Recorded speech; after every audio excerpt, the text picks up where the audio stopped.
Bab 46 Kompetisi pertama antara 5 akademi. Nama, Kaisar Tertinggi Pedang Penulis, Luan Si Kuangdao.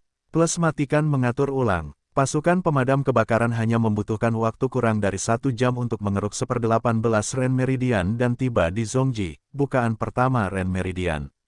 Menurut metode penanaman yang dicatat dalam teknik satu pedang untuk memulai perjalananmu, kekuatan api terus-menerus mencoba mengeruk lubang yang padat dan padat itu serta memurnikan kotoran. Waktu berlalu dengan cepat. Saat itu lagi saat fajar. Tubuh Ding Hao mengeluarkan panas yang membuat udara lembab dan bersinar dengan warna merah samar seolah-olah dia berada di dalam kapal uap. Suhu di dalam ruangan secara bertahap mencapai sangat tinggi. Saat sinar matahari pertama masuk dari jendela dan menyinari tubuh Ding Hao. Ledakan, sosok Ding Hao sedikit bergetar. Dia membuka matanya sambil tersenyum. Haha, akhirnya, aku berhasil. Zhongji, bukaan pertama Ren Meridian, salah satu dari 6 saluran tambahan, akhirnya disempurnakan secara menyeluruh. Bukaan itu, yang awalnya dipenuhi kotoran, kini seperti alam semesta kecil yang baru lahir. Kekuatan api berubah menjadi bola api, bersinar dan terbakar seperti bintang diam.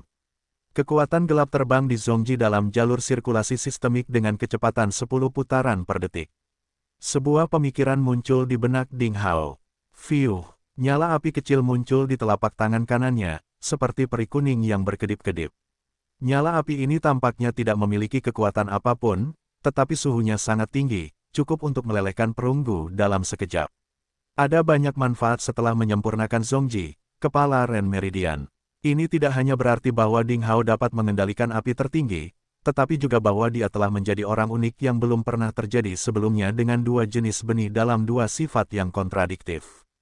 Dia menguasai kekuatan es dan api pada saat bersamaan. Itu telah melanggar aturan seni bela diri di tanah tanpa batas. Itu adalah sebuah keajaiban. Saat ini, tidak peduli dalam dantian tengah atau dantian bawah, 6 saluran ekstra, atau 12 meridian standar, budidaya Ding Hao telah mencapai ranah murid bela diri dengan bukaan 1.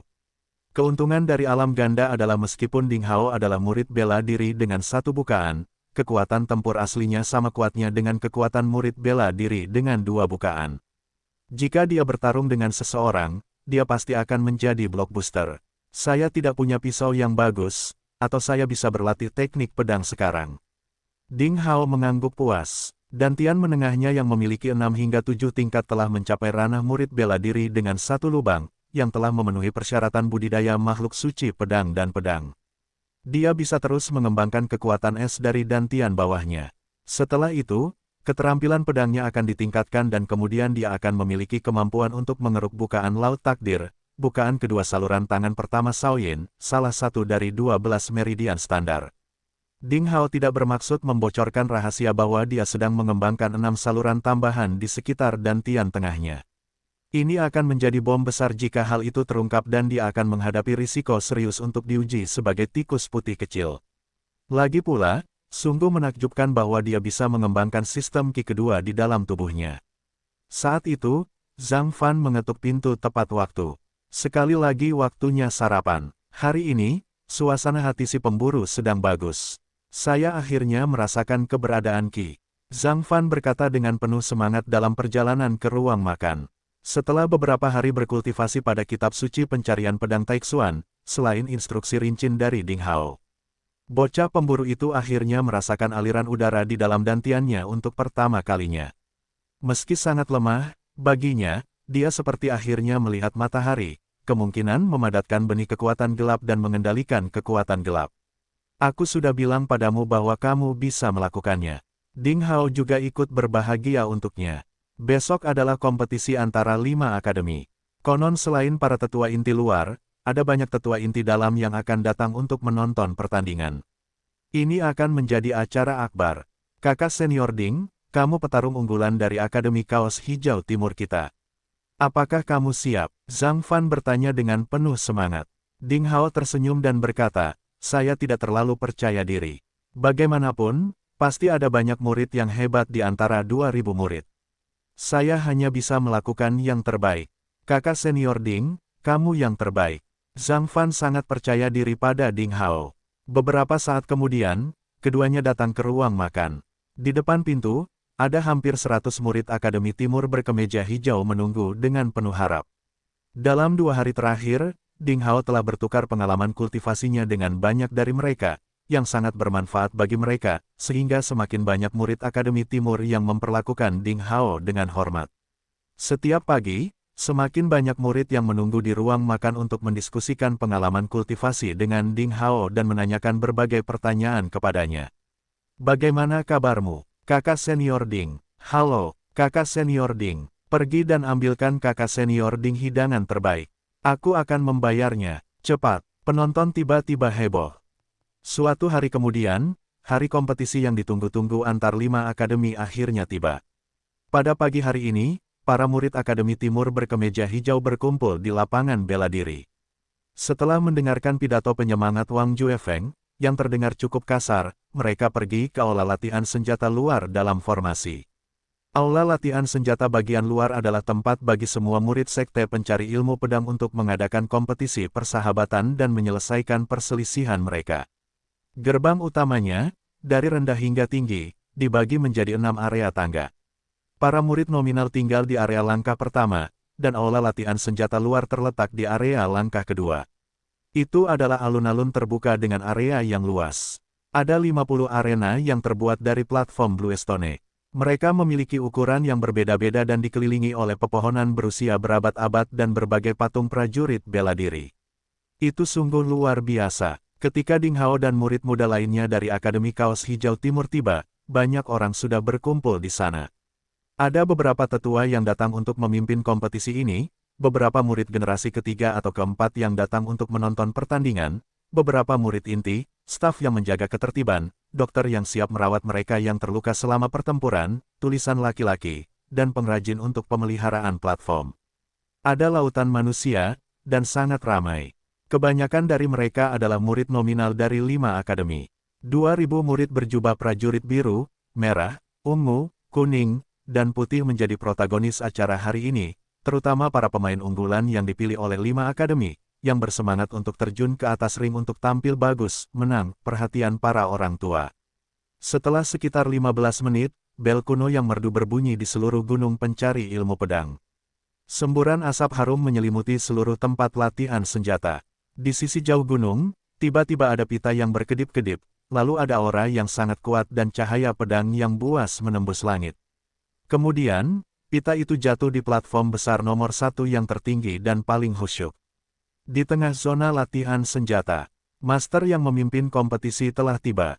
Mereka mengenakan jubah emas pucat, berusia sekitar 30 tahun, dengan wajah anggun, rambut panjang tergerai di depan dada. Ada gelombang ki yang kuat, bergoyang di sekitar tubuh mereka, dan bahkan mengubah sinar matahari di sekitar mereka. Semua murid nominal sangat gugup sehingga mereka sedikit bernapas. Ding Hao merasa seperti tercekik, seolah-olah ada 3 gunung kuno di depannya. Ki es di dantian bawahnya dan ki api di dantian tengahnya sama-sama ditekan, jadi mereka mulai membuat gerakan naluriah.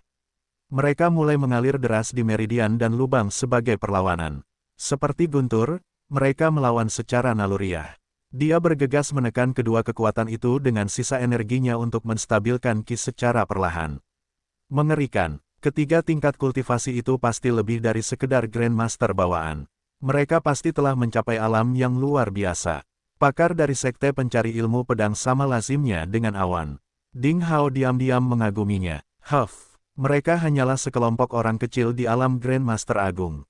Jika aku utuh, aku bisa membunuh ribuan orang ini dengan 1 jari. Master Sabre mencemooh dalam pikirannya. Kamu benar. Sebuah sekte bela diri kecil tidak membuatku takjub sama sekali. Para murid generasi ketiga hanya berada di alam Grandmaster Agung. Haha, mereka tidak dapat menahan pukulan. Master pedang tidak mau meninggalkan kesan lemah, jadi dia segera berkata dengan nada meremehkan. Ding Hao menyentuh hidungnya karena tidak setuju dan tidak menanggapi kedua leluhur ini. Kedua leluhur tersebut memiliki latar belakang yang misterius. Selain itu mereka seperti monster yang berusia lebih dari 10.000 tahun. Mereka yang tidak cukup kuat di matanya, sebenarnya adalah ahli super di Provinsi Salju saat ini. Mereka adalah murid inti dari murid generasi ketiga. Tanpa diduga, mereka adalah tuan rumah kompetisi ini. Seseorang di antara murid nominal mengenali identitas ketiga pria berjubah emas dan bergumam. Sekte Pencari Ilmu Pedang dimulai 1500 tahun yang lalu dan telah melatih banyak generasi murid. Menurut aturan lama, murid yang mempunyai senioritas tertinggi adalah murid generasi pertama, dan yang lainnya, secara kronologis, dibagi menjadi murid generasi kedua, ketiga, bahkan kedelapan. Saat ini, dikatakan bahwa salah satu leluhur dengan peringkat tertinggi di Sekte Pencari Ilmu Pedang telah hidup selama lebih dari 600 tahun dan mengasingkan diri selama bertahun-tahun. Kepala masa kini, Li Xiejian, adalah murid generasi kedua. Li Xiejian telah mengendalikan Sekte Pencari Ilmu Pedang selama lebih dari 300 tahun. Kekuatannya tidak dapat diduga. Dikatakan bahwa, selain leluhur tertua, tidak ada yang bisa menjadi lawannya, dan dia juga salah satu master terkenal di Provinsi Salju. Li Xiejian memiliki prestise yang sangat tinggi di sekte tersebut, sementara kepala ini juga sangat sulit dilihat. Ding Hao dan murid nominal lainnya tidak memenuhi syarat untuk menghadapi peluang besar ini. Selain beberapa tetua berkekuatan nyata yang sama dengan kepala sekte, murid generasi ketiga memiliki status tinggi di sekte tersebut. Secara khusus, murid inti di antara murid generasi ketiga hampir merupakan kandidat pejabat tingkat tinggi di masa depan. Status mereka berada di urutan kedua setelah murid generasi kedua. Mereka terpilih menjadi tuan rumah kompetisi ini, yang menunjukkan bahwa sekte tersebut sangat menghargai kontes antar murid nominal. Senang bertemu denganmu, kakak senior, paman senior. Di aula urusan militer, semua orang dalam keadaan selamat dan hormat. Saat pria parubaya dengan telinga besar yang berdiri di tengah mengangkat tangannya, kekuatan lembut menyebar dan membantu semua orang.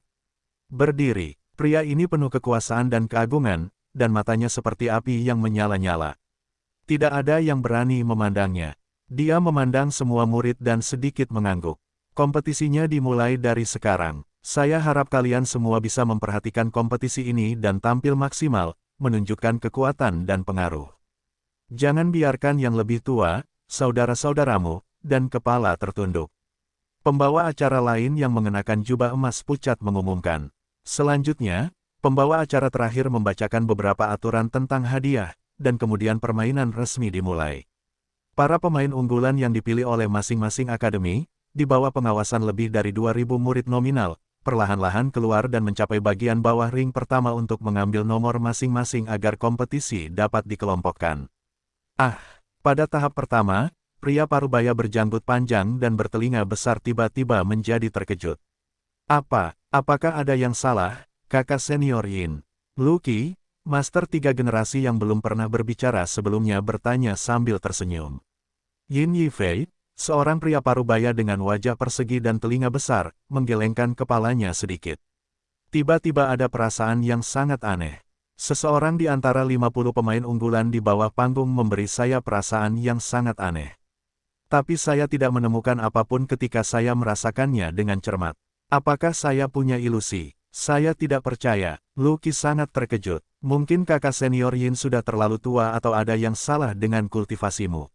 Bukan masalah besar. Murid 3 generasi lainnya, Cheng Fei, mencibir. Murid-murid ini semuanya dipilih oleh sekte melalui berbagai ujian berat. Mereka terlalu hebat untuk dicurigai. Kamu, Lucky sangat marah. Yin Yifei melambaikan tangannya dan memberi isyarat kepada Lucky untuk tidak bertengkar dengan Cheng Fei. Para murid inti juga memiliki faksi. Cheng Fei dan Yin Yifei tidak berada dalam satu kelompok. Mereka sering bertengkar satu sama lain. Yin Yifei kesal, tetapi dalam acara formal hari ini, di depan ribuan murid dan tetua, dia tidak bisa membuat masalah. Ding Hao memiliki kartu Qianno 10.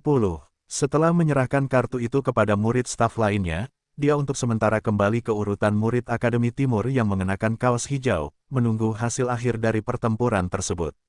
Ketika dia berjalan melewati deringan pertama, tiba-tiba aura yang sangat kuat menyapu tubuhnya. Dia sangat terkejut dan hampir gagal mengendalikan diri. Pasti keadaan aneh di tubuhnya yang menarik perhatian murid generasi ketiga di atas panggung. Ding Hao sangat bijaksana. Segera, semua pemain unggulan memiliki nomornya masing-masing dan kembali. Jixin, Li Juling dan pemain unggulan lainnya di Akademi Kaos Hijau Timur, mengembalikan kartu nomor mereka dan kemudian kembali. Mereka semua terlihat bersemangat dan sepertinya ingin segera menunjukkan bakatnya dalam pertarungan. Mereka mengobrol dengan teman-teman di sekitar mereka dan penuh percaya diri. Di sisi lain, Li Lan tidak menonjolkan diri, dia diam-diam berdiri di tengah kerumunan dengan mata tertutup, beristirahat. Geyin dan Zhang Tianlun ada di sampingnya. Mereka adalah orang kepercayaan Li Lan dan mencari kesana kemari. Mereka juga tidak sabar untuk bertarung. Ding Hao sangat menyadari bahwa kedua pria itu memandangnya dengan sikap bermusuhan. Apalagi momentum mereka tampak berbeda dari sebelumnya. Sial, apakah wajah mengejekku berfungsi lagi? Kedua orang itu. Ding Hao merasa tidak bisa dijelaskan dan diam-diam dijaga. Itu terjadi pada saat yang bersamaan. 3 ahli bela diri inti generasi ketiga, termasuk Yin Yifei, semuanya kembali ke auditorium megah yang dibangun di samping aula urusan militer. Mereka menyapa beberapa, Lusin tetua luar, tetua dalam, pakar generasi ketiga dari Sekte Pencari Ilmu Pedang, dan tetua sekuler dari Sekte Pencari Ilmu Pedang yang datang dari bawah bukit. Kemudian, mereka mengambil tempat duduk dan menunggu dimulainya permainan. Setelah 15 menit, bel berbunyi sekali lagi di dalam aula urusan militer. Akhirnya, kompetisi seru kelima akademi pun segera dimulai. Tak lama kemudian, pada tablet batu pengumuman di tengah aula urusan militer, disajikan susunan kompetisi babak pertama. Pada babak pertama, 50 petarung unggulan dari 5 akademi akan dibagi menjadi 25 grup. Mereka akan bertarung berpasangan untuk menyelesaikan babak pertama. Li Lan, yang merupakan pembangkit tenaga listrik paling cakap di Akademi Timur yang berkemeja hijau, akan melawan murid dari Akademi Utara yang berkemeja kuning. Wingman Li Lan, Geyin dan Zhang Tianlun, masing-masing akan melawan murid-murid dari Akademi Selatan yang berkemeja ungu dan Akademi Pusat yang berkemeja putih. Beberapa murid kaos hijau Akademi Timur lainnya juga mengenal saingan mereka. Di tablet batu pengumuman, Ding Hao juga melihat nama lawannya di babak pertama. Pemain ke-10 Akademi Timur berkemeja hijau akan melawan pemain ke-6 Akademi Barat berkemeja merah. Lawan Ding Hao adalah seseorang yang menduduki peringkat ke-6 di Akademi Kaos Merah Barat. Saat ini, murid dari 5 akademi tidak perlu mengantri lagi. Mereka diperbolehkan berjalan bebas di aula. Mereka dapat memilih pertandingan manapun yang ingin mereka tonton dan mendukung petarung unggulan favorit mereka. Itu terjadi di arena ke-36. Ding Hao menaiki tangga menuju ring selangkah demi selangkah, sementara saingannya sudah gelisah di tengah ring. Hahaha, aku beruntung. Dari kelima akademi, aku justru bertemu dengan Akademi Kaos Hijau Timur yang paling lemah, dan dia adalah pecundang yang menempati peringkat 10, haha. Murid Akademi Barat yang berpakaian merah terkekeh saat melihat Ding Hao. Dia mendesak dengan tidak sabar. Cepat, jangan berlarut-larut. Aku akan bersiap untuk ronde kedua setelah aku mengalahkanmu. Tubuh pemuda itu berbentuk seperti bambu, kurus dan tinggi, serta terdapat jerawat di wajahnya. Dia berbicara dengan hidung terangkat seolah dia tidak menganggap serius Ding Hao sama sekali. Ding Hao tetap tenang dan naik ke tengah arena. Seorang murid dalam yang bertanggung jawab pada ronde pertama datang untuk memeriksa perlengkapan yang dibawa kedua lawan. Setelah memastikan tidak ada senjata tersembunyi yang berbahaya atau senjata jahat, murid dalam membahas beberapa aturan yang perlu mereka perhatikan, dan mengangguk untuk menandai dimulainya ronde pertama. Yah, nak, sialnya kamu bertemu denganku. Pemuda seperti bambu itu mencibir dan mendekat selangkah demi selangkah. Ding Hao masih mengikatkan pedangnya yang berkarat di pinggangnya. Dia tidak bergerak dan setenang sungai. Pada saat itu, di dekat ring, tepuk tangan meriah terdengar. Penonton bertepuk tangan dan seluruh ruangan bersorak. Ayo, kakak Ding, saudara Ding, pukul dia dengan satu pukulan. Kalahkan bambu merah yang merajalela sekarang juga. Kami semua di sini untukmu, saudara Ding. Ayo, kemenangan adalah milik saudara Ding. Milik saudara Ding. Penonton bersorak-sorai. Mereka lantang, bertingkah flamboyan, dan menarik banyak perhatian. Bahkan banyak foto besar di auditorium megah yang melihat pemandangan itu. Mereka melihat ke arah suara di kejauhan. Saya tidak menyangka kamu begitu populer. Yah, itu tidak masuk hitungan. Kami tidak menang berdasarkan popularitas dalam kontes seni bela diri. Terserah pada kekuatan seni bela diri Anda. Bambu kurus berwarna merah juga dikejutkan oleh antusiasme masa murid kaos hijau Akademi Timur. Dia tidak bisa menahan rasa cemburu dan kemudian mendekati Ding Hao sambil mencibir. Jika kamu sudah selesai dengan omong kosongmu, mari kita mulai pertarungannya, kata Ding Hao. Kamu bajingan kecil. Karena kamu sangat ingin ditendang, keluarlah dari ring sekarang juga. Bambu kurus berwarna merah merasa kesal. Dia menggenggam sarungnya dengan tangan kanannya. Dia menjentikkan ibu jarinya dan pedang panjang itu ditembakkan dengan kuat dalam bentuk cahaya perak yang mengalir dengan bunyi ding. Sementara itu, dia menginjak tanah dengan kedua kakinya dan mengeluarkan kekuatan. Dia berlari ke depan dengan seluruh tubuhnya seperti jaguar. Dia mengangkat tangan kanannya secepat kilat dan menggenggam sesuatu di udara. Pada saat itu, dia menggenggam gagangnya dan bergerak bersamaan dengan gerakan pedangnya. Mereka seperti kilat. Itu adalah ilmu pedang yang menakutkan. Terlebih lagi, itu bahkan melampaui ilmu pedang dari pemuda berwajah dingin Fang Tianyi. Petarung unggulan dari 5 akademi semuanya merupakan kekuatan yang patut diperhitungkan. Di hadapan pedang Qi, rambut hitam Ding Hao tersebar liar di udara. Meski begitu, wajah Ding Hao terlihat sangat tenang. Dia diam seperti gunung. Ketika ujung pedang hendak menembusnya, dia sedikit miring dalam hitungan detik. Dia menghindari tubuh pedang itu, mendekatkan jari telunjuk dan jari tengahnya seperti pedang. Dia sedang melakukan salah satu teknik pedang dasar, ilmu pedang pengaduk awan. Sepetak kabut dingin berwarna perak tersebar di telapak tangan Ding Hao. Saat itu juga, di dalam ring, udara sedingin es yang hampir bisa membekukan orang meledak. Bambu tinggi kurus berwarna merah itu terasa ke arah yang ditunjuk jari lawannya, dan tulang rusuknya merasakan sesuatu seperti nyeri tumpul. Wajahnya berubah drastis. Dia tidak pernah menyangka bahwa pria yang menduduki peringkat 10 di Akademi Timur yang berkemeja hijau bisa dengan mudah menangkal jurus mematikannya, ilmu pedang pusat pengejar petir. Kita harus tahu bahwa dia melakukan gerakan itu dengan cepat. Dia hampir mencabut pedangnya dan menghunus pedangnya dalam sekejap. Saingannya tidak hanya menghindari gerakan itu tetapi juga menyerang balik dengan teknik pedang dasar. Rambut hitam Ding Hao tergerai seperti air terjun. Kedua jarinya diselimuti kabut es berwarna aneh, dan kemudian dibentuk menjadi sesuatu yang hampir seperti pedang es. Jantung bambu tinggi kurus berbaju merah itu berdetak kencang. Dia tahu dia telah bertemu dengan seorang ahli. Suara mendesing. Dia melakukan serangkaian gerakan berbeda secara berurutan dengan pedang panjang. Jurus ilmu pedang pusat pengejar petir dilepaskan berkali-kali dengan lancar. Lampu pedang bersinar terang. Saking mempesonanya, penonton hanya bisa melihat gelombang cahaya perak yang berhamburan. Mereka hanya melihat cahaya pedang yang menakutkan mengepung Ding Hao sepenuhnya dan menyelimuti tubuhnya. Di luar ring, pemandangan itu membuat banyak murid Akademi Kaos Hijau Timur menutup mulut karena gugup. Ding Hao masih belum menghunus pedangnya. Perlahan dan terus-menerus, dia dengan lembut menepuk tubuh pedang lawannya dengan telapak tangan yang dilapisi es perak dingin. Matanya bersinar, dia mengamati dengan cermat dan terus-menerus membaca jalur pedang dan teknik pedang pesaingnya. Dentang telapak tangan dan pedang membanjiri ring. Bambu tinggi kurus mengayunkan pedangnya semakin cepat. Dia berusaha sekuat tenaga. Dia merasa bahwa dia tidak pernah melakukan rangkaian ilmu pedang pusat pengejar petir hingga fase yang begitu sempurna. Dia benar-benar asyik dengan teknik pedang sehingga dia hampir bisa melakukan setiap gerakan dan gaya secepat yang dia inginkan. Dia belum pernah berada dalam tahap seperti itu selama latihan pedang hariannya yang lalu. Lambat laun, bambu yang tinggi dan kurus, Song Feixiong, terkejut.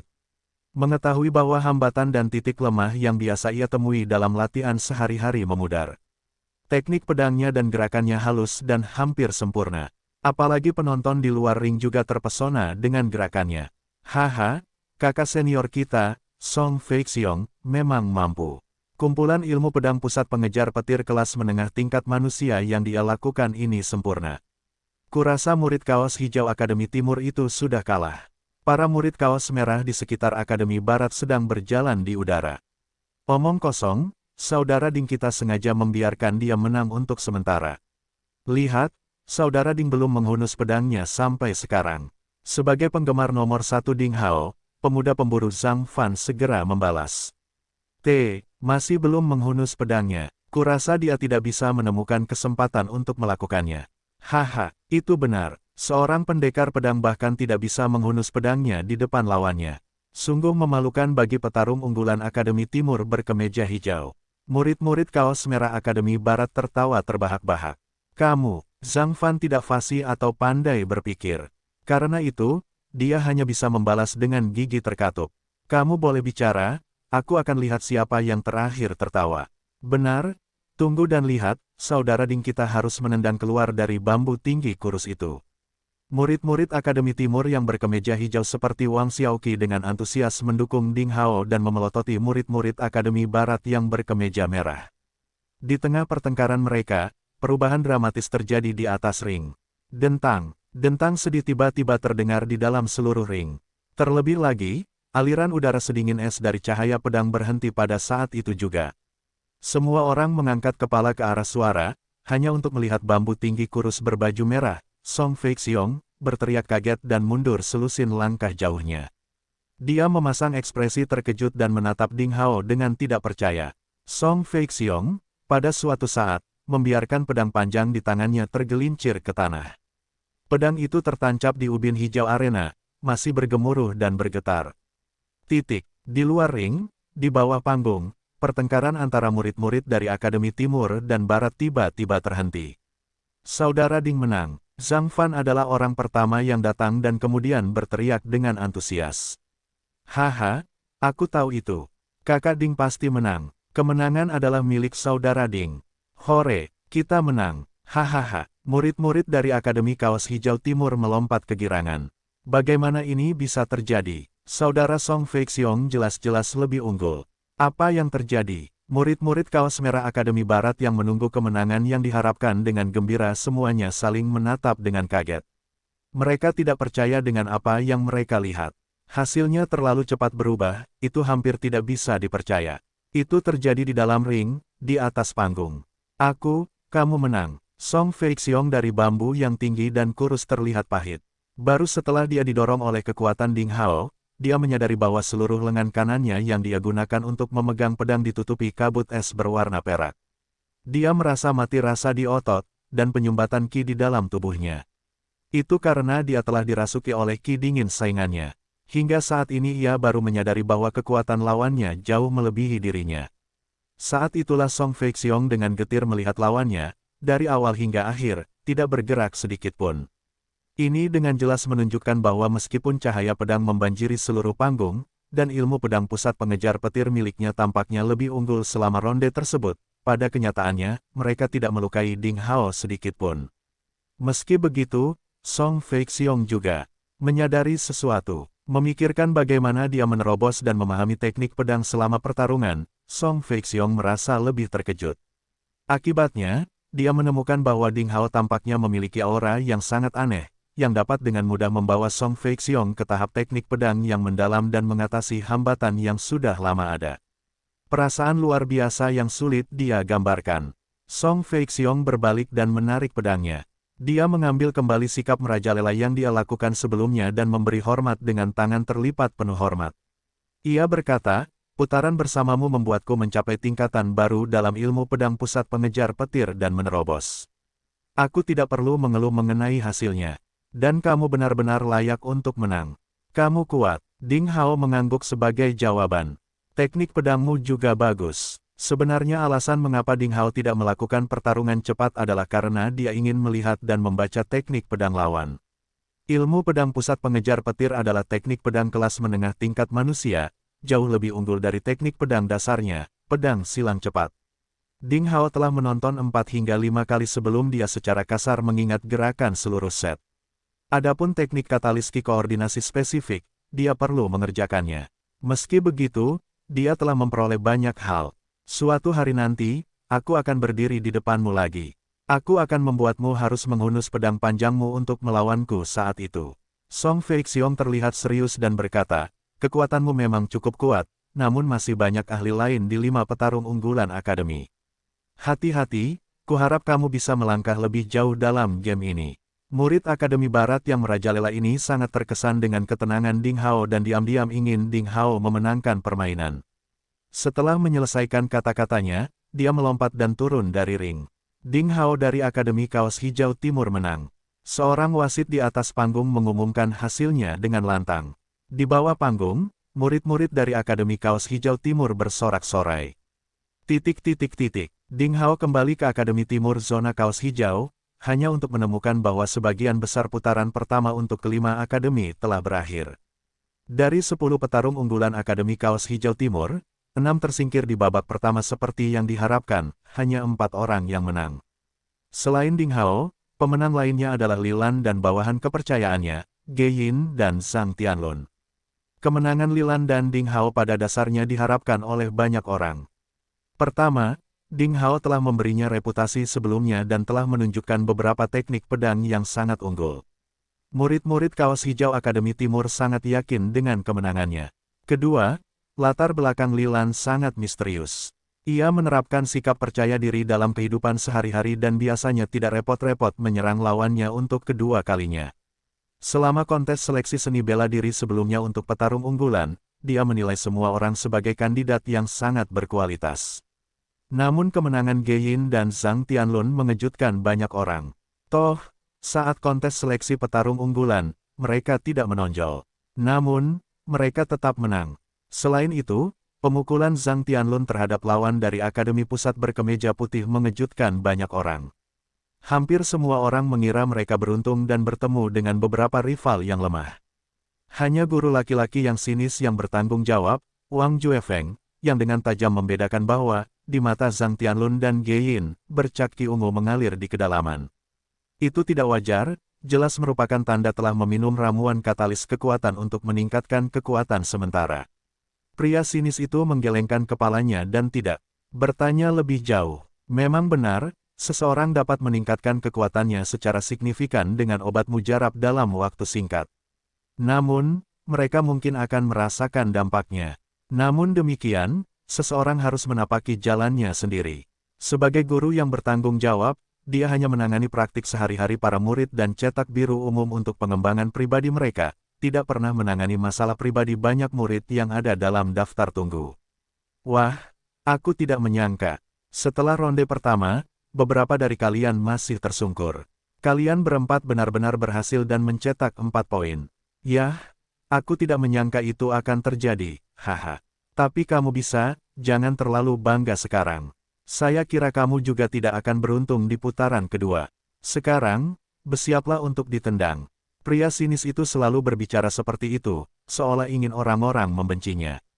Dia telah mengungkapkan pencapaian mereka dalam satu kalimat, namun tetap saja, dia membuat para murid gatal mencari alasan untuk melawannya. Ding Hao mengerucutkan bibirnya dan tetap diam. Masih ada 4 jam hingga putaran kedua. Dia menemukan tempat di bawah naungan pohon untuk beristirahat dan memejamkan mata, mengunyah teknik pedang ilmu pedang pusat pengejaran petir yang baru saja dia pelajari. Semakin dia merenungkan kumpulan ilmu pedang, semakin indah menurutnya ilmu pedang itu. Namun, murid Song Feixiong dari Akademi Kaos Merah Barat tampaknya belum memahami inti sebenarnya dari ilmu pedang, karena dia hanya meniru gerakannya, bukan jiwanya.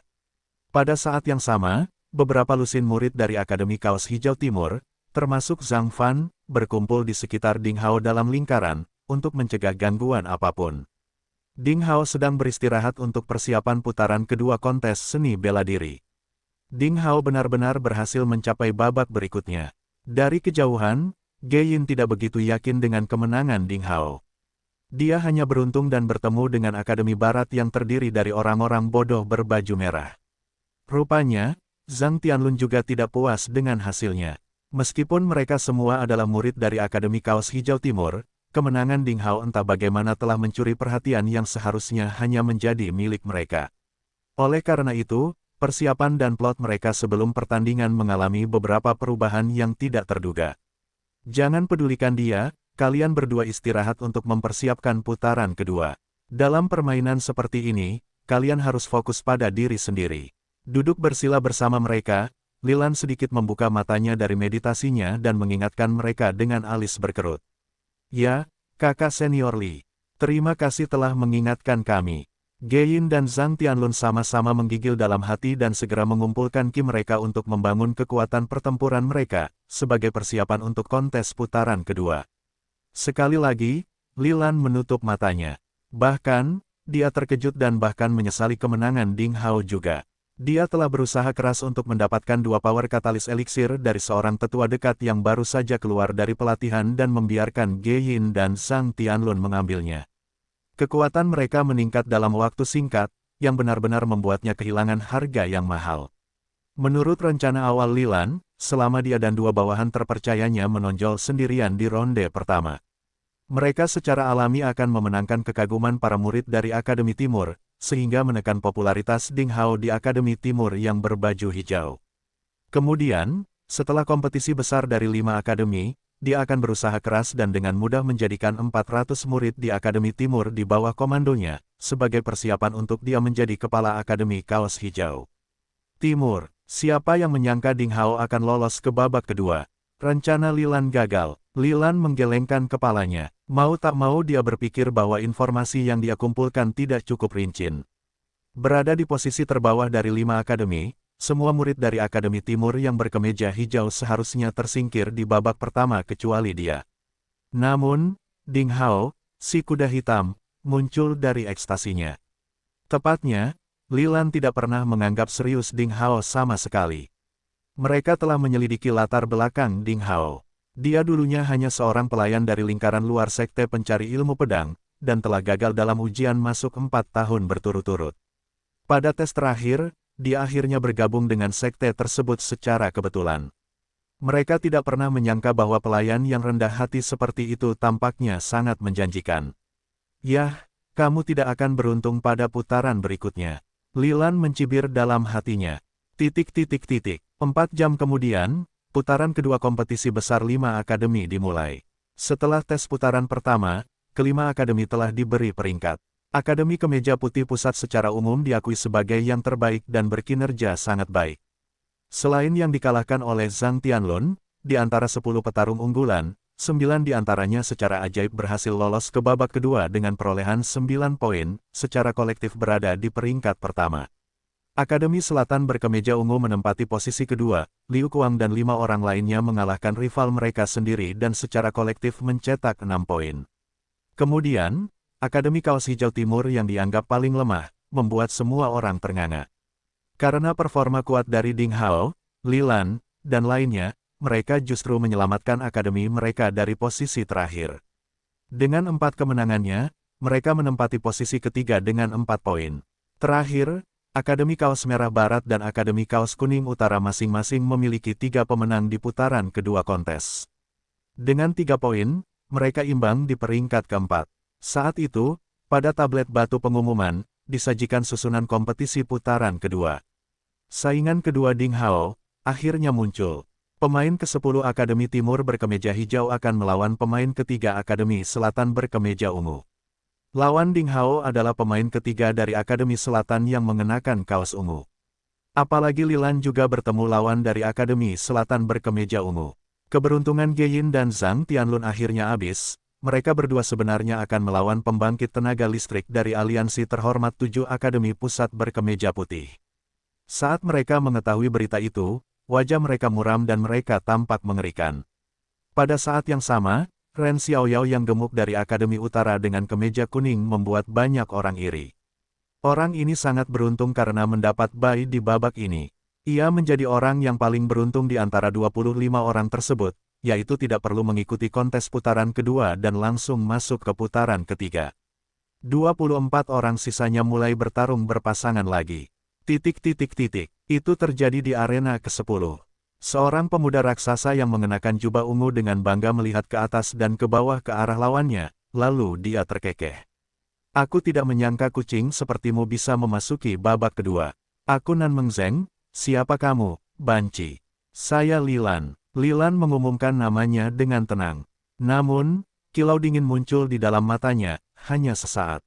Konon, kata banci yang digunakan Nan Mengzeng untuk memanggilnya membuatnya marah. Nan Mengzeng sendiri sama sekali tidak menyadari kemarahan lawannya. Lilan, kamu bahkan punya nama yang banci, haha. Mendengar saingannya mengumumkan namanya, Nan Mengzeng tertawa terbahak-bahak.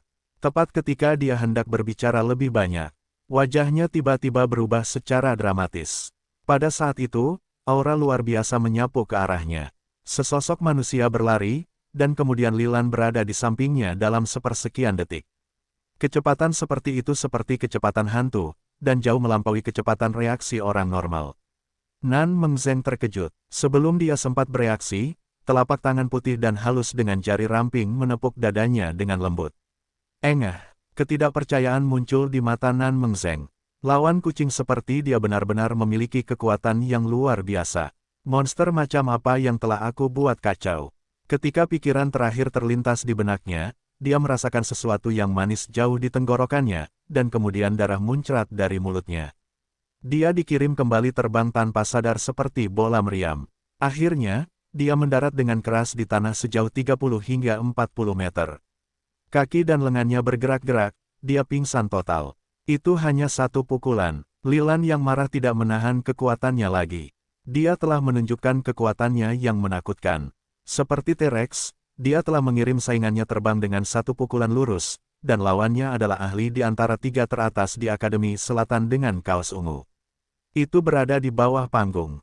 Murid-murid dari Akademi Timur yang berkemeja hijau dan Akademi Selatan yang berkemeja ungu semuanya tercengang. Semua pemuda melongo ke arah anak laki-laki berpenampilan feminin di atas panggung dengan kagum, mulut mereka terbuka lebar. Sedetik sebelumnya, pertarungan belum dimulai. Sedetik kemudian, pertempuran telah berakhir. Mereka bahkan belum mengetahui apa yang terjadi di atas panggung.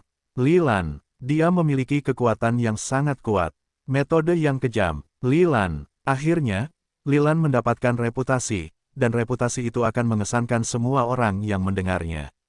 Itu terjadi di arena ke-14. Engah. Gein baru saja bertarung selama 1 menit sebelum dia menarik tubuhnya ke belakang, darah muncrat dari mulutnya. Dia terhuyung dan berusaha menenangkan diri. Namun, dia hanya bisa menatap lawannya dengan kagum, tanpa kekuatan sedikitpun untuk melawan. Lawannya adalah mania bela diri di tempat ketiga aliansi 7 terhormat dari Akademi Pusat Berkemeja Putih, Chen Sheng. Dia adalah seorang pemuda berkulit kecoklatan, pendek, dan kurus. Selama pertempuran, dia tersenyum sepanjang waktu, memperlihatkan giginya yang seputih salju.